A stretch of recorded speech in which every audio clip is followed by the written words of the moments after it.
no pain, no problem, no sell. People move away from pain. They move away from problems and like they pay to solve problems. I think it's easy once we get more comfortable for us to skip steps in the process. And what I mean by skipping steps, I mean like we have a call script, we have a call structure, and it's like each piece of that structure serves a purpose, and there's a reason that we do it. And so I think it's good for us to do a quick refresher of like, all right, what are the structural pieces of a discovery call, of a setter call, so that we're constantly reminded like, oh yeah, we got to make sure and hit this. So who can name off the overarching structure of a discovery call? Eve, and it Eve with his intro, frame, discovery, and then transition, tie downs. Well, say if you want to count like actually booking the appointment, tie downs, and like wrap up. Right. Inside of discovery, what are the core sections of discovery, and why do we hit each section? Me or everyone? Whoever. I mean, you can take it, but anyone else got it? Adam, do you want it? We can go one for one. Bunkie vision, right? Your vision. How you plan on using the bunkie, right? That's the first thing that you want to do. You want to take the second one? Where are you located? Why do we start with vision? Why do we ask vision? So what is the kind of the element, and what's the purpose, the reason behind it? Because we're trying to like get the emotions going. We're trying to build the heaven and hell island, right? Like we want to have that be the leading of how to lead the call with this, right? Because that's like big picture, and then we got to like try to shrink it down, right? So that's why we start with that. Anybody else want to add anything to that? Eve? What, to vision? Yeah, it looked like you wanted to say something. No, I'm just thinking. I think that's accurate. Great. Could you add anything to that? To the vision or to the discovery? Well, right now we're in discovery, so we're looking at like the vision and the reason behind the vision.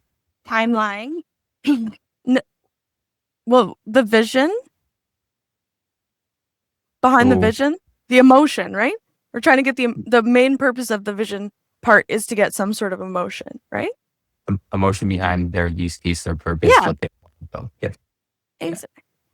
Okay. Next is where are you going to build it? Where are you located? Do you have a spot picked out for it? Like, and then maybe a few branching questions.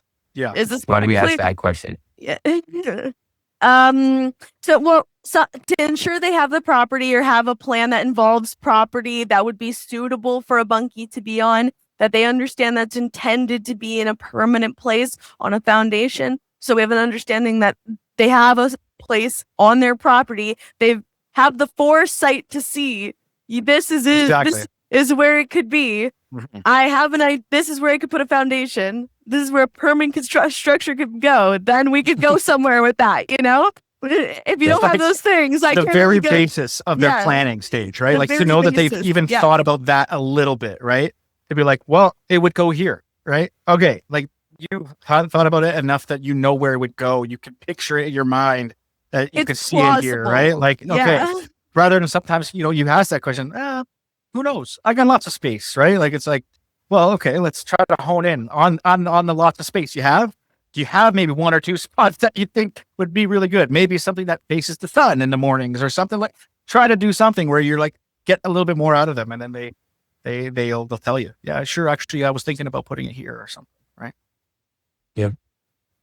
And like the purpose behind the purpose as well as like, if they haven't fully opened up with you in vision, this is a opportunity for them to like Adams to actually physically think about, for them to start to visualize where that spot is. Because because a lot of time they'll also say like, it's out at this lake, overlooking this, doing that, and then they create that picture.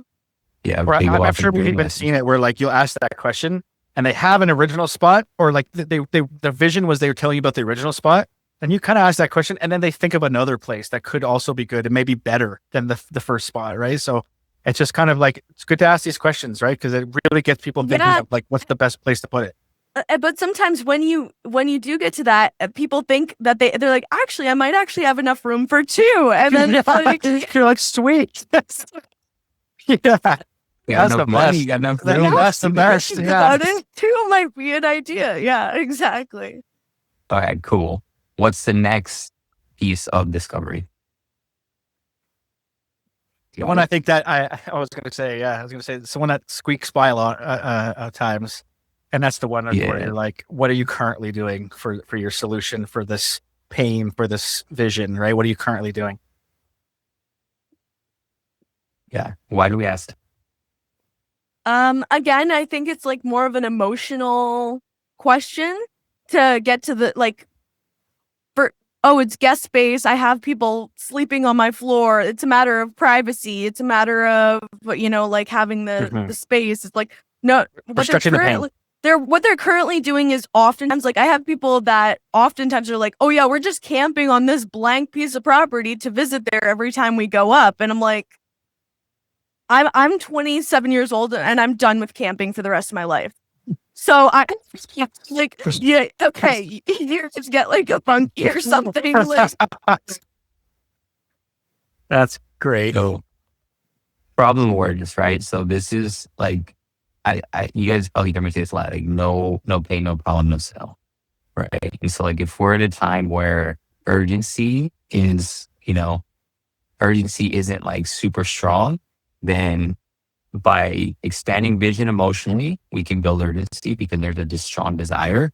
And by going deep in pain and problem, we can create urgency because people move away from pain. They move away from problems and like they pay to solve problems. So it's really important that we're hitting it in our discovery goals. So we got the heaven hell island, right? So we got pain problem. What's next? Typically, that's the timeline stage. We ask about your timeline. Ideally, when would you like to have a bunkie up and ready?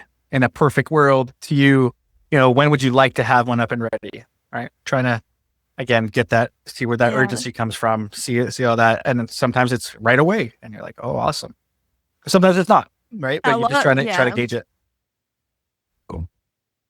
And why do we ask about timeline? Like what does that give us insight or control over? Well, I think it does also show like the client has had a chance to think over like, oh, I can see this. I know when it's happening, those sort of things, right?